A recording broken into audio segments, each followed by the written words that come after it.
ඇත්තටම ගොඩක් සතුටුයි මට මේ ලැබිච්ච ජයග්‍රහණය පිළිබඳව. මම ඇත්තටම ගොඩක් ලොකුවට බලාපොරොත්තු වෙන්නේ නැහැ මුළු දිවයිනේම ප්‍රථමයාවට පත් වෙන්න පුළුවන් වෙයි කියලා.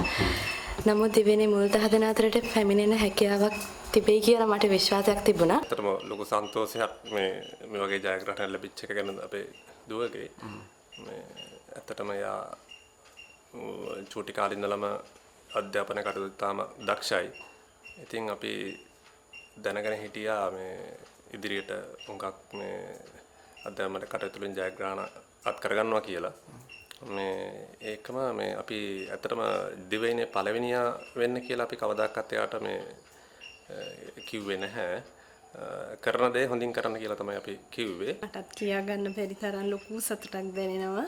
මොකද දුව ඇත්තටම හුඟක්ම දක්ෂයි පොඩි කාලේ ඉඳලම. එයාගේ ප්‍රාථමික අධ්‍යාපනයේ ඉඳලම එයාගේ දක්ෂතා විශේෂ කැපිපෙනෙන දක්ෂතා තිබුණා.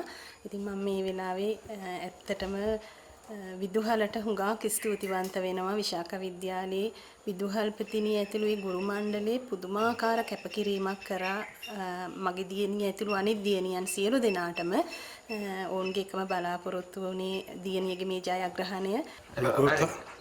ලොකු සතුටක් මට මෙයාගේ ජයග්‍රහණය.